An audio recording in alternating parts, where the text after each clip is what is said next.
Very much. Why don't I open up for comments, questions, reactions, and take one by one?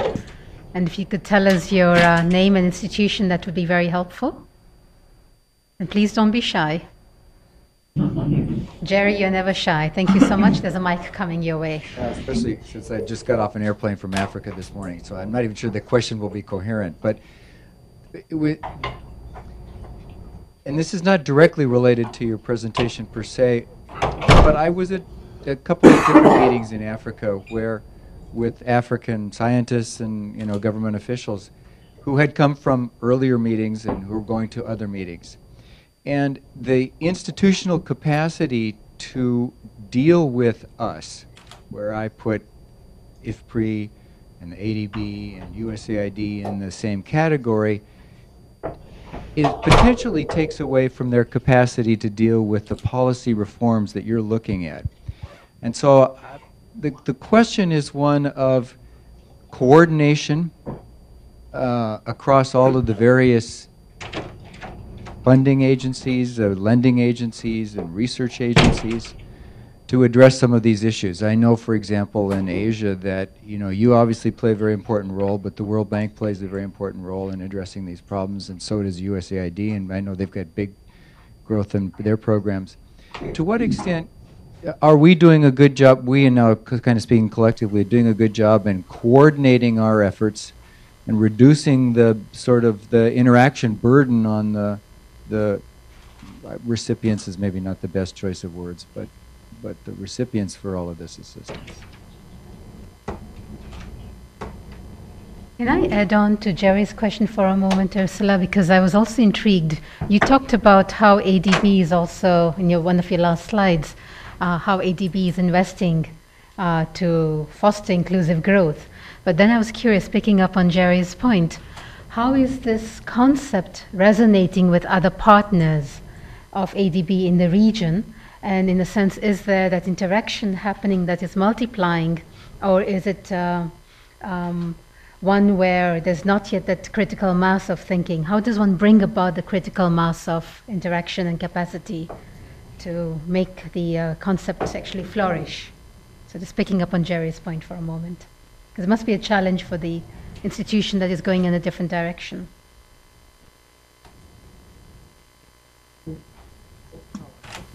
It's working out. Well, it's really a crucial issue, and looking into the international discussion, pro-poor growth, inclusive growth, there are really big differences in, well, when you look not only in the literature, but how some experts look into it and how others do it. For that, I really devoted quite some time to elaborate a little bit more in detail what inclusive growth embraces. But we do know that others say it should be looked into differently, and it is a rather a complex concept we are presenting here. But looking into our economic research work, one can come up with the figures really demonstrating what we are aiming at, and this is what we try to do with our with our strategy 2020. Sustainable development is part, in a way, of inclusive growth. So I think one really has to get the multi-dimensional aspects on board, and this is what it is about. Coordination, okay, that is really a never-ending story. I remember a discussion with our partners in Mozambique when I was looking into Southern Africa affairs and donor coordination. The Mozambican partners were so frustrated about all these various layers of coordination groups related to themes, 12 or 20 coordination groups, that they just did not want to participate. They stepped out of the room and said, this is not our exercise here, you can do it. So it is really an issue, and I think over the years things have changed, and when you look into the efforts of harmonizing procedures. Things are moving into the right direction. Donor procedures have been harmonized, are about to be harmonized, but I think we all have still jointly to go a long way. But when I look into what we are doing in the Asian Development Bank related to climate change, we have a quite successful program, climate investment programs, where the World Bank is the trustee and has the other regional development banks participating. We have found, well, it took a year more or less, but then we have found a good way how to do things together, share experience, share views, get our partners involved, and really then come to a good product. It takes time, but when there is a will, there is a way. Thank you very much. I have Suresh here, and then I will come to you in a moment. Katala, the Suresh is right behind. Suresh, introduce Thank you yourself. for a very interesting presentation, Suresh Babu from IFPRI. I just wanted to follow up a little bit on what Jerry said in terms of institutional capacity to implement new programs and policies and new ideas like inclusive growth, and which is particularly coming from Asia. I really feel that that is the way to go, because you have a lot of people who are just above the poverty line sitting there, but not having enough opportunities to move on further. So the idea and the concept is really the way to go. But coming to implementation of these ideas and programs and opportunities that we kind of come up with, the innovations, what is happening is we are imposing all these things on already existing the old structures and organizational systems, and we are not talking about how to change the fundamentals of the organizational systems and the capacity of the organization and the management of this organization. Of course, you put this governance as an institutions as there. I mean, it's part of that. But we don't give enough thought process to how can we change the organizational capacity at that level so that the new ideas can actually be implemented in an innovative way, rather than doing the same thing again, coming with another project, and the project fails or doesn't achieve its goals because we know already the organizational system is not in place to take on this. And we can give examples after examples. But I would like to think a little bit about, or your comments a little bit about, how can we change the organizational structures that makes things happen in a new way.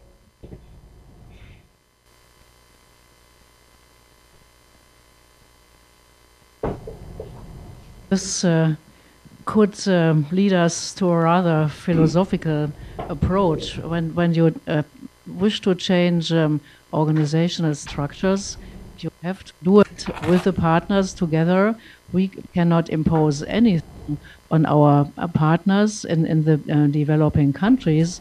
And, well, one has to jointly see what is the appropriate development concept in a given context. Let's see, for example, Lao PDR, landlocked country, very poor, but with a lot of resources. How can you really achieve progress, inclusive growth in such an environment? This looks entirely different, and there we are again from the options and the possibilities in a Pacific country. So I think one really has to look into that, into every and each case, have a dialogue with the partners. And this is not just the Asian Development Bank that has the dialogue with the partners. We have it jointly, Lao PDR. There we have quite a good donor coordination with our partners, because they want to be in the driver's seat, but they want to have the main players being involved. So there is a very good joint dialogue possible.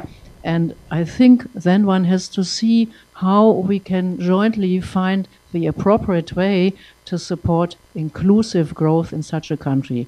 It's much more complex in a country like India or in PRC China. This is much more complex, but also there one can find ways how to do it. Thank you. Madame, there's a microphone coming you. Ursula, first, I'm really happy to see you in my hometown, finally. I I couldn't help thinking as you were talking that all of the things that you're saying, for those of the people who live here, these questions are really important to the United States as well. I mean, we just got our income inequality statistics in the last few days, and they are pretty devastating, and all of the things you're saying could be applied here. But I have a couple of questions. Can you speak in the mic? Is it not? Is it Now it's better better. now? Thank Okay. you. A couple of questions. Some people have criticized the MDGs because they don't explicitly talk about agriculture. It's a lack that bothers me because I spent a long time working on Bangladesh. How does the ADB focus on agriculture in the context of the MDGs? And when you talk about making growth more inclusive, stimulating, creating productive jobs, that's a question that we've spent 40 years trying to answer. I wonder, since you do knowledge management, if you have any lessons you could share with us. Lastly, a comment.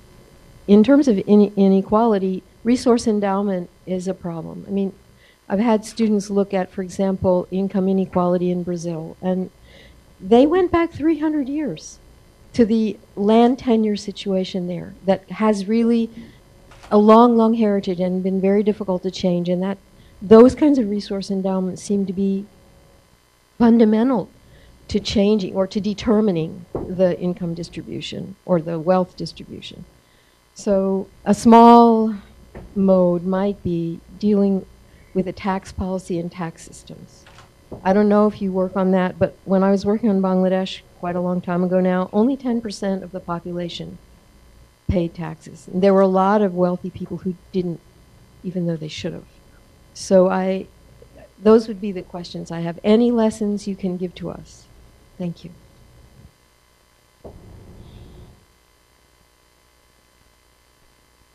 Maybe just a few comments, because I think what you have brought up we could discuss for ages. MDGs and agriculture, indeed, well, agriculture comes in an indirect way through water and sanitation, other areas. ADB has established an operational plan for agriculture just 2 years ago. It has been, so to speak, on the back burner, like in all the MDBs for many years because of our poor success, let me say it like that, in our agricultural investments. Now we look into it from a more multi-dimensional approach. That means water, investments in water, rural roads, rural electrification, food security in a wider sense, food production and so on, getting the poor farmers involved in income-related activities. Agricultural research is an issue which we have been doing over the years with IFPRI and with IRI in particular, the Rice Research Institute in Los Baños, close to Manila, and with our rather limited resources for agricultural research, we really also want, with our partners, promote the agricultural agenda as a kind of business and not just production, but going much wider than that. You ask on taxation issues. Well, we are, in a way, active in this area, participating in the tax reform agenda together with the OECD in India, which this is really a very huge undertaking, but this is moving on. We do it in other countries as well, wherever the countries want us to get involved. The land tenure issue, I think, is a huge challenge for all of us. And as long as our partner countries are not too prepared to end up and enter into land reforms, Philippines is a good example. We can only do so much and can come up with recipes, policy recommendations, but when they are then not properly implemented, there are really our limits. Thank you very much. I have Clemens first, and there's a mic coming. Yeah. Yeah, thank you. I'm Clemens Breisinger from Development Strategy and Governance Division. Obviously, one of the cornerstones of inclusive growth, pro-poor growth, no matter which growth, is to generate that growth in the first place. Now there are a couple of things that we know about growth that is either pro-poor or inclusive. If it's labor intensive, like manufacturing sector, service sector, it's rather more likely to be pro-poor or pro-inclusive than, for example, in the mining sector. That's a stylized fact. So now then we have all these prescriptions of, yeah, it should be private sector led and it should be attracting foreign direct investments and we need to invest in infrastructure. All these prescriptions, you can also call it the Washington Consensus. You generate the enabling environment and then the private sector come in and will do the job. Actually, when we look at a lot of countries, that's just not always happening. So there are some development economists like Danny Roderick, for example. They are talking about bringing back industrial policies, giving the state a stronger role of perhaps not even picking winners, but think of it like this. So being more active in trying to bring about that growth, especially in manufacturing and service sector. And I was wondering whether the ADB has any thinking of this, how we can go beyond the Washington Consensus and whether or not the state should play a bigger role. Thank you.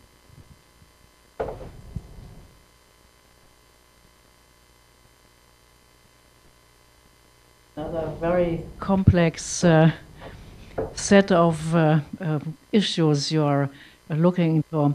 I would think the importance of the role of a state really depends on of which country are we talking, and what is really the appropriate way when we look into the social and into the inclusive growth agenda. Where are the main areas where the state has to get involved into agenda setting, putting the norms, the policies, and the rules and regulations, and then leave it to the respective supervisory bodies to govern such arrangements. I think one really has to look into that, and you know the discussions in Europe where the state in some countries is much more involved than in others, and where can you really see the advantages and the disadvantages, and then look into the country's social safety nets. You have to have a certain role of a state to really conduct such arrangements, but I think one really has also there to look into it from case to case and then see how far is the government prepared to then once a system has been established and is well working, give it, so to speak, to the citizens. I think we don't have a one-fits-for-all solution.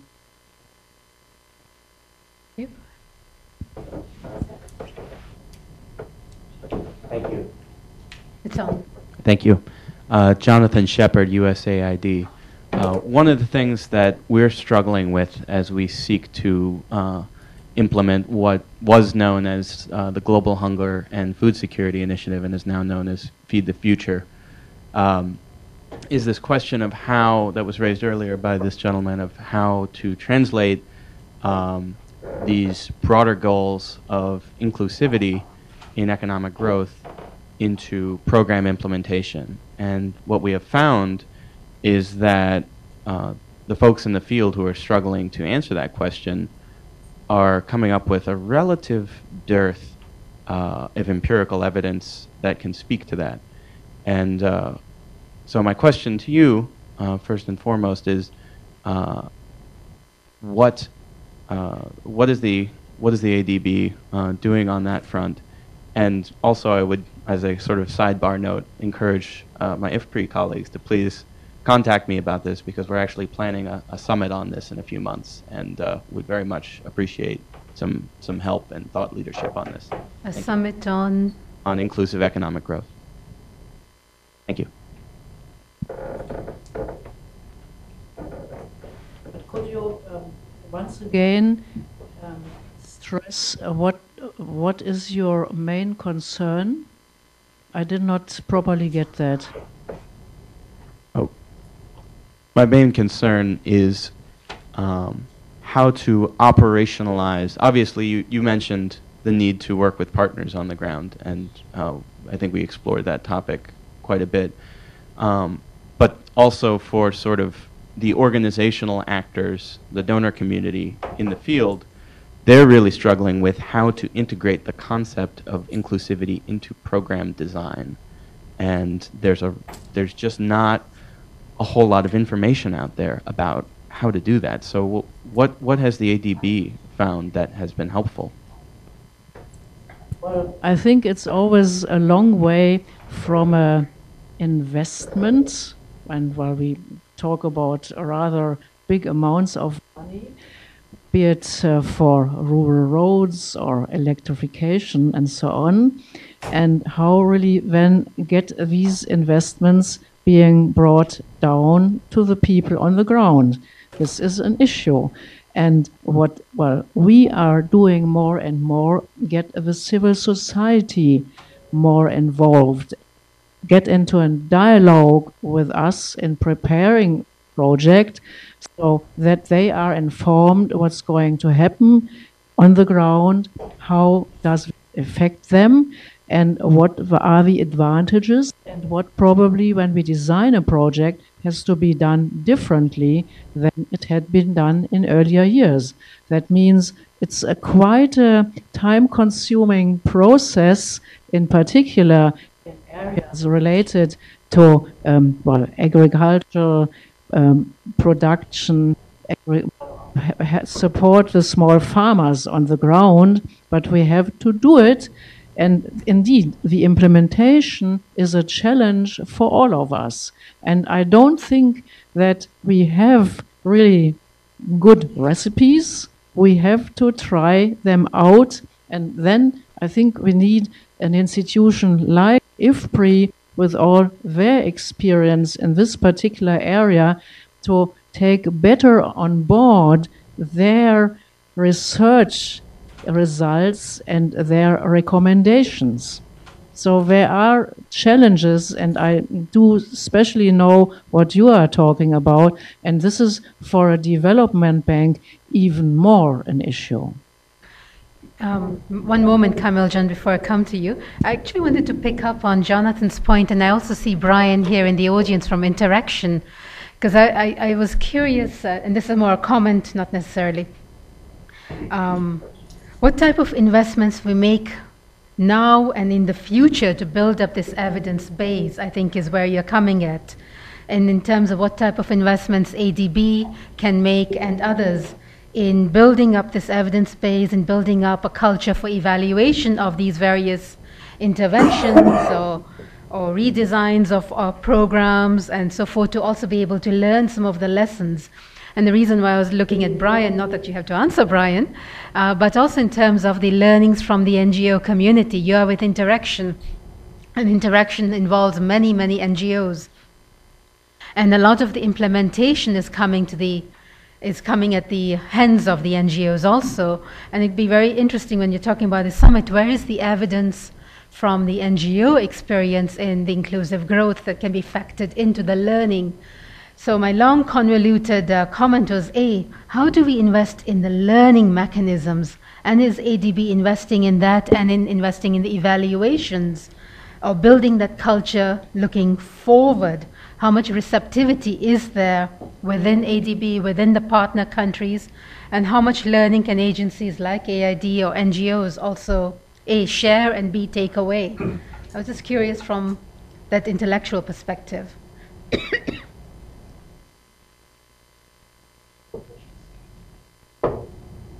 Learning, indeed, lessons learned is an issue, while we have our independent evaluation department they look into all what ADB has been doing, and then their art, so to speak, is how to get the messages across into the institution, but also beyond.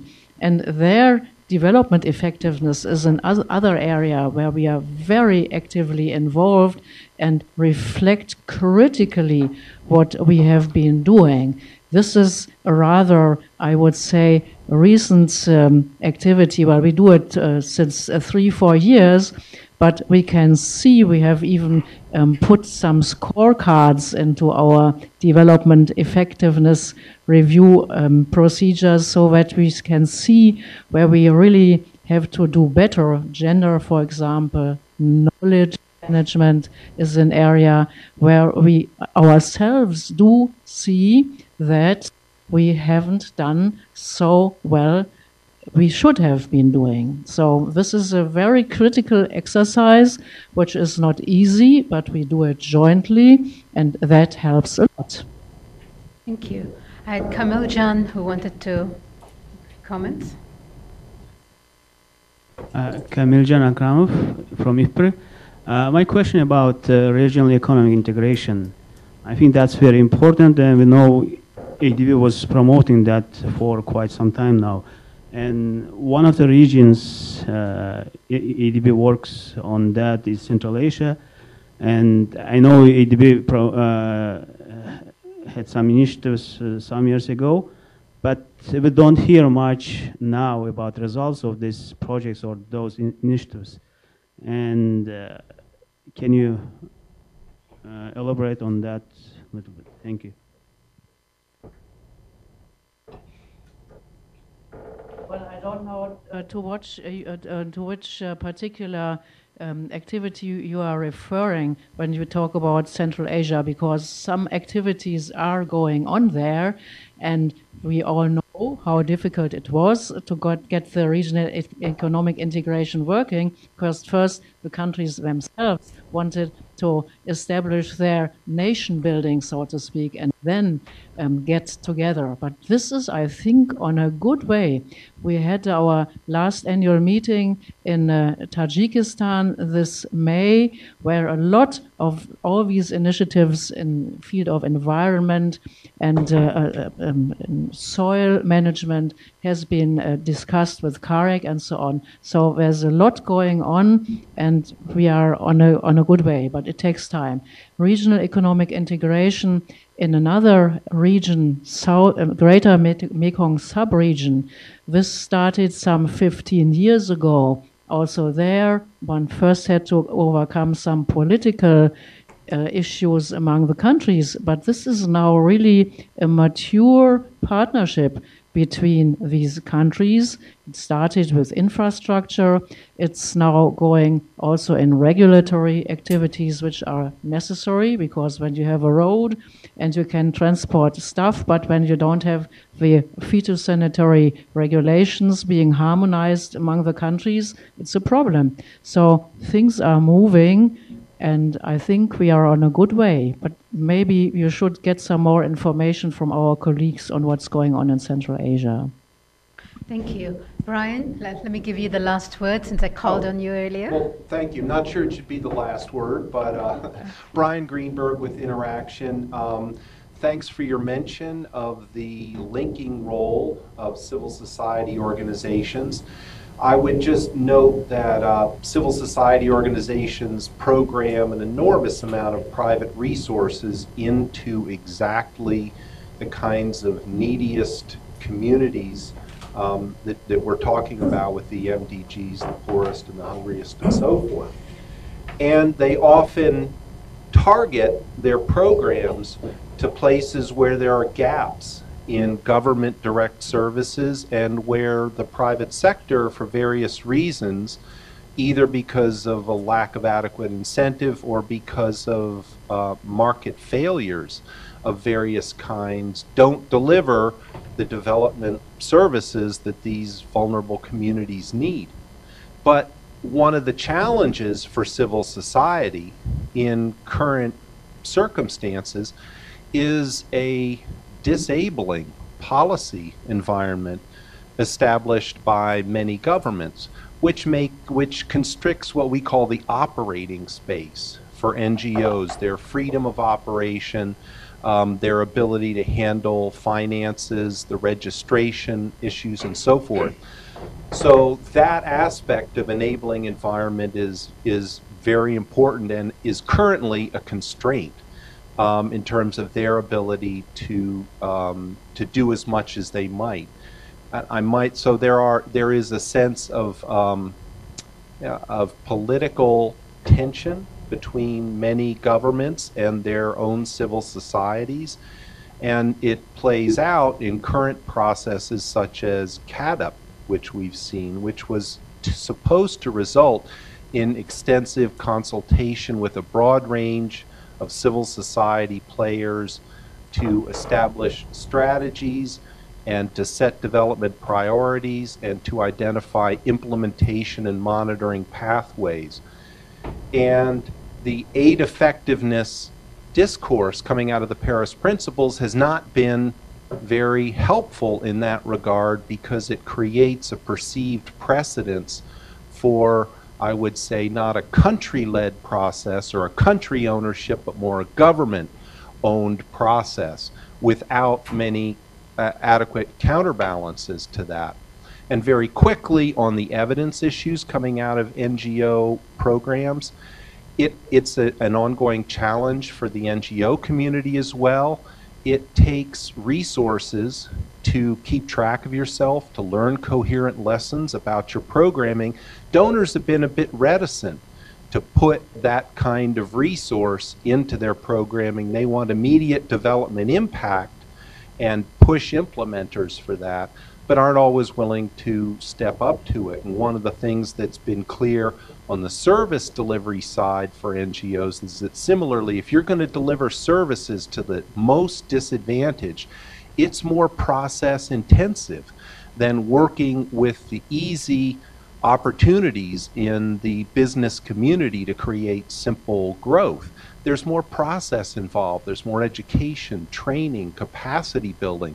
All of that is costly and process intensive. And again, donors have been more focused on enabling environment for the private sector, which often doesn't require that kind of supportive intervention, or less of it.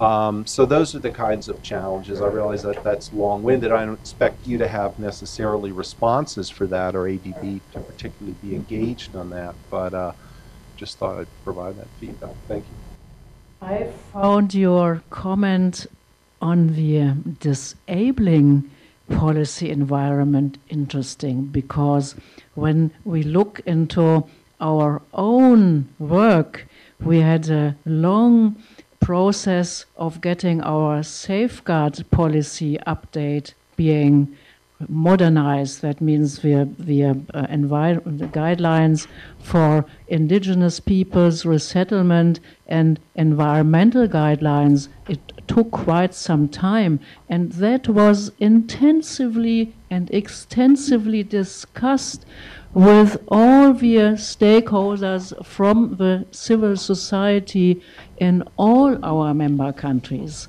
And we have put a lot of money, and still do that, into training our counterpart organizations in our partner countries to really look into and respect and reflect these strengthened guidelines in favor of the local communities. So I see it from a different perspective. Well, I know when you talk about harmonization and maybe use of country systems, there is a discussion going on. Is it in favor of a civil society on the ground or not so? But I think these are internal processes. At least ADB has opened their doors very wide in order to get the civil society and the voice of the civil society and the poor, so to speak, on board. But maybe this deserves more discussion. Well, could I just clarify that I didn't mean the ADB. I meant it's a host, often a host government, a host government perspective and policy set, not the ADB. No, and I would credit you with your outreach and with your multi-stakeholder engagement on that. I'm talking broadly in terms of government-fixed regulatory environment for their civil society. Thank you, Brian. I now do have the last word here with Monty Udelman. Thank you very much. I enjoyed your presentation. I would like to ask you one question. How has the Asian Development Bank changed in the light of the changes in your policy approach and all the rest of it? Have you expanded the number of sociologists you have on your staff? Have you increased the number of agricultural people? Have you changed your orientation towards more local offices? I'm curious because I was at the World Bank when we introduced the policy of helping small farmers and promoting rural development, and it involved a number of changes. But the biggest difficulty we had was changing the mentality of the staff. I'm not sure that's been achieved even 20 years after my retirement. Thank you. Thank you. Well, one issue is easy. We have decentralized a lot. We have nowadays offices, country offices in all our developing member countries. That means really a lot more is going on the ground. This does not mean that decision making is totally decentralized. This is not so, but implementation is highly decentralized. This has been done. Looking into the skills mix, this is indeed an issue, and I think this is something we are all struggling with.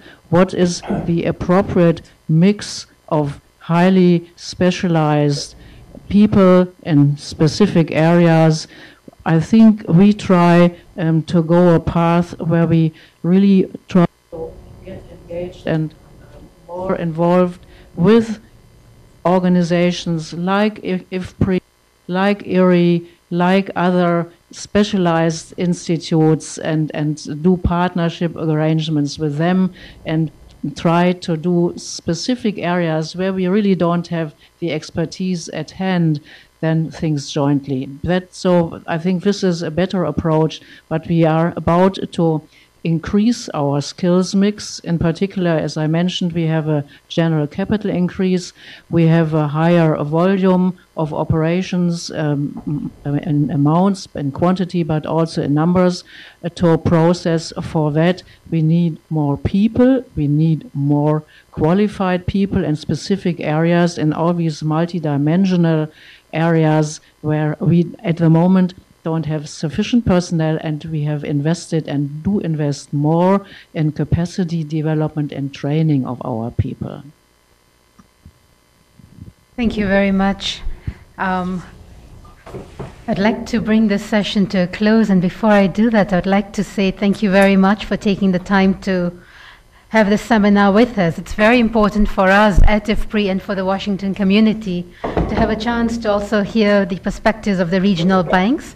But this is also beyond the perspectives. There's a very interesting intellectual discussion here on pro-poor versus inclusive growth, some of the challenges in implementing some of the governance-related issues, and there's a very rich discussion on a number of directions that I would like to express my appreciation to you for doing that and for sharing these. And I'd like to thank my colleagues here for also having a chance to share their perspectives and see where this conversation goes further. It's also important to have this discussion because it allows us from a policy research institute to not be insulated in the policy research aspects, but to see from the operational, from the implementation, how do we also then respond to demand? Because this should not be a supply-driven policy research institute, but one that is hearing what are some of the issues on the ground. So thank you very much for taking the time to come and share this with us. We will have your seminar posted on our website. So colleagues, if you want a copy of the PowerPoint or want to share this wider, please link into the IFPRI homepage, www.ifpri.org. Please join me in thanking Ursula.